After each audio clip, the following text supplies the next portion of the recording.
Grüß euch. Es ist wieder mal soweit, ich muss wieder mal nörgeln. Aber gleich vorher gesagt, auch wenn da 3 Einhell-Akkus liegen, es geht nicht nur um Einhell, aber auch. Ja, fangen wir an. Ihr kennt das Problem vielleicht, wenn ihr Akkugeräte habt. Wir selber haben sehr viel Akkugeräte. Wir haben 8 Akkus von Einhell, auch von Makita und andere Hersteller, aber hauptsächlich eben Einhell. Und die Akkus haben eine begrenzte Lebensdauer. Das ist bekannt, das ist klar. So, unsere Akkus sind jetzt allerdings innerhalb von einer Woche 3 Stück ausgefallen. Ganz spannend, weil bis jetzt haben die tadellos funktioniert. Da, wir haben alle angeschrieben, damit wir eine Übersicht haben, wie alt die Akkus sind. Haben wir zweimal 2018 und einmal 2019. Das Datum ist beziehungsweise das Jahr ist das Kaufjahr, nicht das Herstellungsjahr, sondern wirklich dann, wann wir im Geschäft geholt haben. Natürlich sind die Akkus bis dann zu uns gekommen, schon eine Zeit irgendwo gelegen, Herstellung, Transport, Lager im Geschäft. Sollen sogar öder sein, ganz egal, aber darum geht es gar nicht. Jedenfalls sind diese Akkus nach einer gewissen Zeit halt einfach tot. So, jetzt hat mir überlegt, wir haben 8 Akkus, davon fallen 3 Akkus aus. Ob es ein Zufall ist, dass alle 3 hintereinander gefallen sind, die sind übrigens unterschiedlich gelagert, in unterschiedliche Geräte benutzt worden, unterschiedlich oft benutzt worden. Das ist komisch, aber bitte, egal. Jedenfalls hat man gedacht, solche Akkus wegschmeißen, das kann es ja eigentlich nicht sein. Wir reden von Nachhaltigkeit, wir reden von Umweltschutz, wir schauen, dass wir Ressourcen schonen.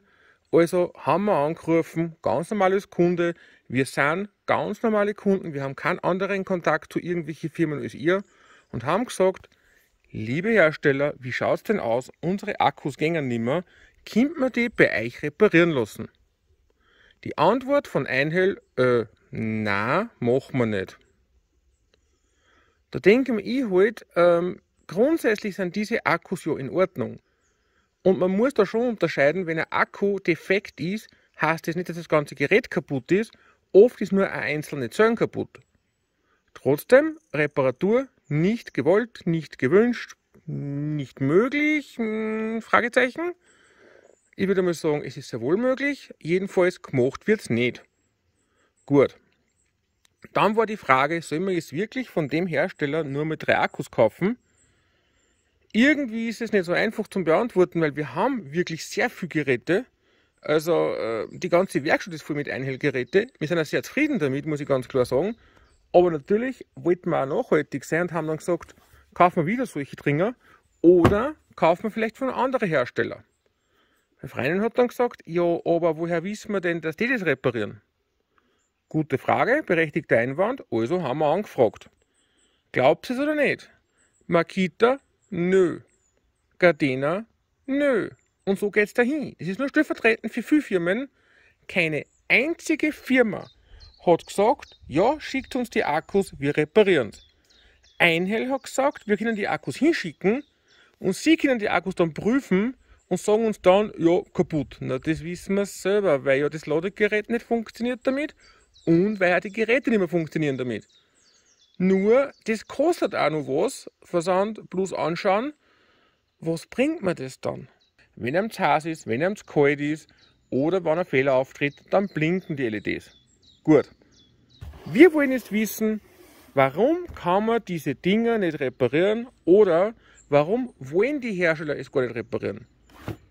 Die erste Idee war, haben wir aus dem Internet, ja, diese Akkus, die sind ja viel gefährlich und die kann man ja gar nicht öffnen, die muss man ja aufschneiden und Wahnsinn, Aufwand und nicht ressourcenschonend. Echt? Die Dinger sind geschraubt. Und ich glaube nicht, dass das Fake-Schrauben sind. Aber um das zu beweisen, habe ich rein zufällig einen Schraubendreher da. Und ich werde das Ding jetzt einfach einmal aufmachen und schauen, wie kompliziert das wirklich ist. Mein Aufwand war jetzt ca. 30 Sekunden. 4 Schrauben aufgemacht und das Oberteil einfach runterziehen. Da ist nichts Besonderes dran, da ist nichts geklebt, da ist nichts an Problemen, die auftaucht. Da ist ein kleines Knopf jetzt gerade rausgefallen, das gehört dann da einer. Überhaupt keine Schwierigkeit. Das Ding kann jeder 5-Jährige in Sekunden zerlegen. Ich sage es aber aus rechtlichen Gründen dazu, bitte tat es nicht. Wenn die Akkus nur funktionieren, verliert sie die Garantie bzw. Gewährleistung und wenn nicht, könnte es gefährlich sein. Überlasst es bitte Profis.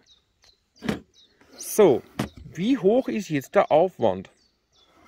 Vielleicht ist ja dieses Innenteil eingeklebt, vielleicht ist ja da irgendwie irgendeine Sicherung vorhanden, vielleicht geht das nämlich gar nicht zum Außernehmer. Also, weil ich da so merke, komisch, das löst sich jetzt schon. Also ich spüre jetzt schon, dass das rausgeht. Ich habe noch gar nicht herumgewerkt. Gleich wissen wir mehr. Und da sind wir 10 Sekunden später. Kein Scherz, 10 Sekunden. Auch da nichts Besonderes.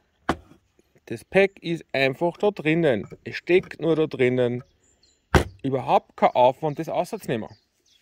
So, wie war das jetzt nochmal mit, man kann nicht reparieren? Das Gehäuse kann also schon mal nicht schuld sein. Da sind wir uns ja wohl einig. Jetzt kann man natürlich argumentieren, ja, aber das Zerlegen und die Lötstellen und so, naja, das ist punktgeschweißt. Auch das zu trennen ist nicht unmöglich. Es ist ein bisschen mehr Aufwand als den Akku aufmachen, aber grundsätzlich ist es möglich. Was mir schon mal nicht gefällt, ist sowas. Da sieht man schon einmal, dass diese Akkus überhaupt nicht geschützt sind, nämlich gar nicht. Und man muss sagen, dass da natürlich überall, speziell oben, man sieht es da jetzt, bei den Anschlüssen und auch seitlich unten, ein Träger reinkommt, eine Feuchtigkeit reinkommt. Das ist gar nicht so ohne, man darf nicht vergessen, wir reden da von Rasenmäher, eventuell, da wische ich noch mal ein bisschen Wasser, da reden wir aber auch von Salzstreuer. Salzstreuer, die natürlich korrodierendes Salz enthalten. Tja, was auch sonst. Trotzdem werden diese Akkus weder am Gerät, noch der Akku selber irgendwie geschützt. Und reparieren kann man es, wie wir ja vorhin haben, anscheinend auch nicht. So, was ist jetzt die Ursache für so einen kaputten Akku? Ganz einfach. Das sind lauter einzelne Zellen, ja, das sind lauter einzelne Akkus. Und diese Akkus werden einfach im Werk zusammengeschweißt.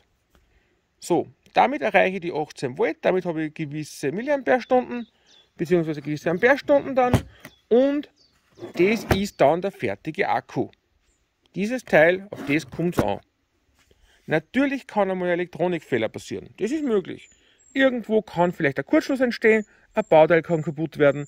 Theoretisch denkbar. In der Praxis liegt es aber eigentlich immer, und ich meine ich würde sagen 95%, an einer oder mehrere kaputte Zellen.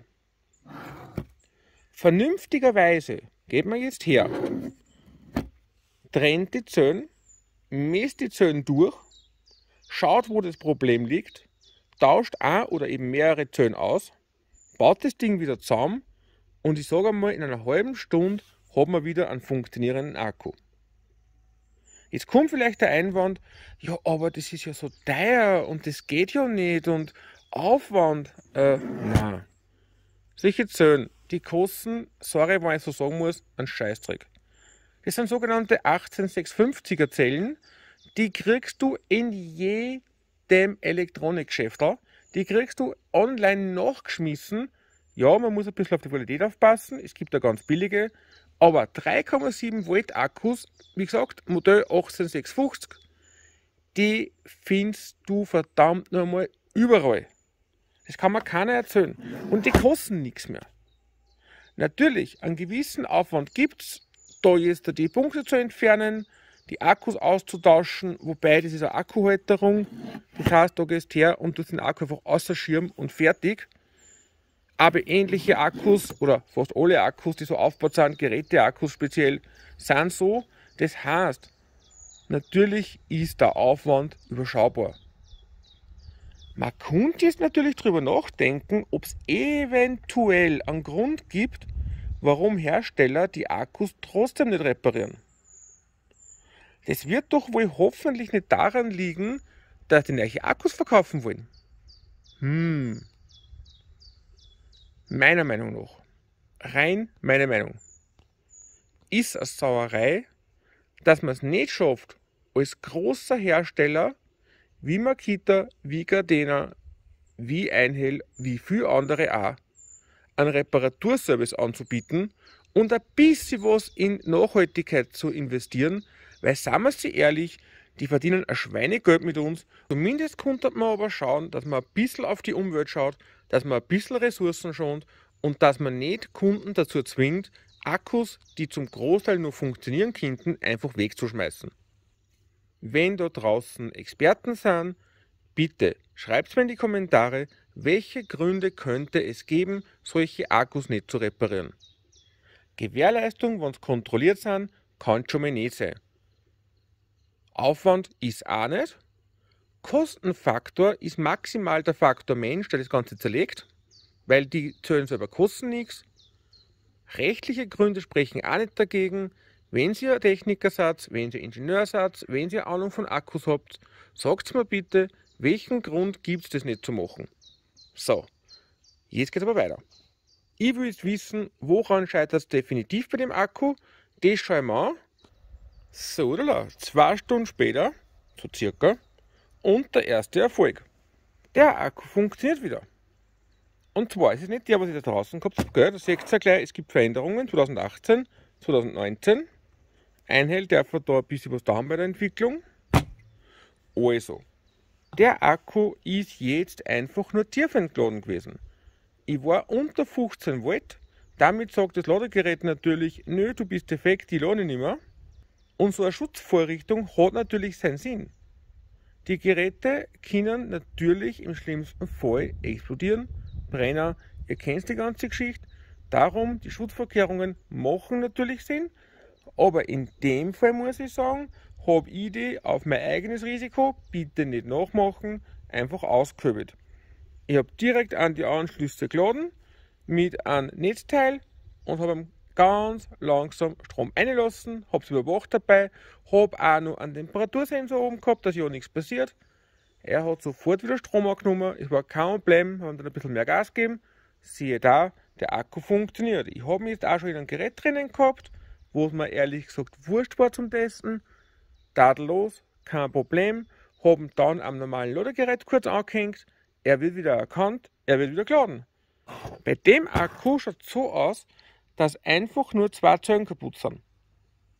Lässt sich relativ leicht ausrechnen. 3,7 Volt haben wir pro Zellen, 10 Zellen, zusammengesteckt bzw. zusammengeschlossen auf 5. Also 3,7 mal 5, wissen wir, was wir haben müssen. 18,5 haben wir in dem Fall nicht gehabt. Dann rechnet man sich halt aus, okay, so ein fertig geladener Akku, frisch nach dem Laden, hat so um die 20,5 Volt. Wenn der jetzt da zufällig um die 7 Volt weniger hat, dann weiß man, wo man ist. Ne? 2 Zellen sind halt kaputt.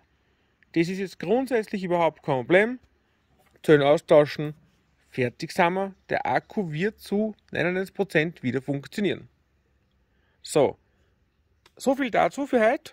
Ich muss sagen, es ist eine Sauerei, dass das nicht gemacht wird, ab Werk. Aber es ist vielleicht auch eine Marktlücke. Eventuell gibt es da draußen eine Firma, die Akkus repariert, die einen leistbaren, sinnvollen Service anbietet. Wenn es so ist, bitte sagt mir Bescheid. Ich verlinke die Firma gern. Ich mache gerne Promotion für die Firma. Ich schreibe gerne einen Artikel auf unserer Homepage dazu. Überhaupt kein Thema, weil ich finde, gerade Nachhaltigkeit und Umweltschutz gern gefördert. Sowas in den Müll hauen ist ein wenig ein Witz. Danke fürs Zuschauen. Bis bald.